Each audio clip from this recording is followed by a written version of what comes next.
शिरोळ तालुक्यातील मजरेवाडी येथील महिला दूध संस्थेच्या गोकुळ दूध संघासाठी दिलेल्या ठरावावरून संस्थेच्या संचालक मंडळात तीव्र वाद निर्माण झाला असून ठरावाची वैधता, संचालकांच्या अपात्रतेचा निर्णय आणि सह्या घेण्याच्या प्रक्रियेवर प्रश्नचिन्ह उपस्थित झालं आहे.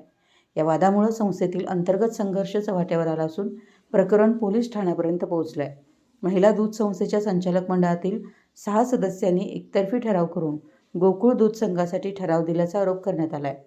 याचबरोबर कल्पना रवींद्र नरुटे, राणीताई बाळासो कोकणे आणि सुरेखा बापूसो कागले या 3 संचालकांना 2025मध्ये सलग 3 बैठकींना गैरहजर राहिल्याच्या कारणावरून अपात्र ठरवण्यात आल्याचा ठरावही करण्यात आला आहे. मात्र संबंधित संचालक महिलांनी हा निर्णय बेकायदेशीर असल्याचा दावा केला आहे. या पार्श्वभूमीवर गुरुवारी सायंकाळी सुमारे 7च्या सुमारास अपात्र ठरवण्यात आलेल्या संचालकांसह त्यांच्या समर्थकांनी संस्थेच्या कार्यालयाबाहेर गर्दी करून पदाधिकाऱ्यांकडे जाब विचारला. यावेळी दोन्ही गटांमध्ये शाब्दिक चकमक झाली आणि वातावरण तणावपूर्ण बनलं. घटनेची माहिती मिळताच पोलिसांनी घटनास्थळी धाव घेत हस्तक्षेप केला व जमाव पांगवला. त्यानंतर दोन्ही बाजूंचे प्रमुख पदाधिकारी व समर्थकांना पोलीस ठाण्यात बोलावून घेण्यात आलं. पोलिसांनी दोन्ही बाजूचं म्हणणं ऐकून घेत लेखी तक्रारी स्वीकारल्यात.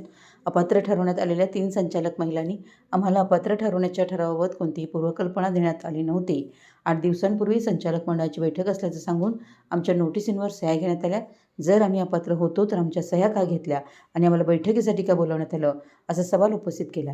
या संपूर्ण प्रकरणाबाबत संस्था सहाय्यक निबंधकांकडे दाद मागणार असल्याचंही त्यांनी स्पष्ट केलं आहे.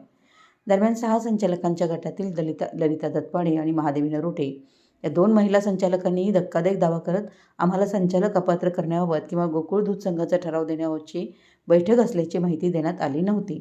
केवळ नियमित संचालक मंडळाची बैठक असल्याचं सांगून सह्या घेण्यात आल्याचं म्हटलं आहे. या भूमिकेमुळे ठरावाला पाठिंबा देणाऱ्या गटाची अडचण वाढली असून संस्थेच्या राजकारणाला नवं वळण मिळालं आहे.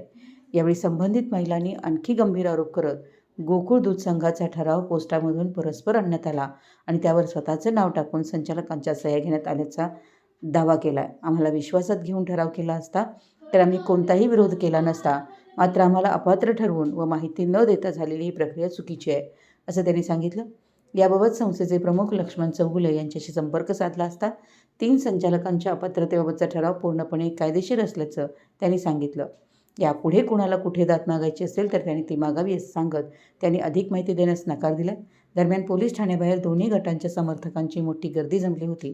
काही काळ तणावपूर्ण वातावरण निर्माण झालं होतं. पोलिसांनी परिस्थिती नियंत्रणात ठेवत दोन्ही बाजूंना शांततेचं आवाहन केलं.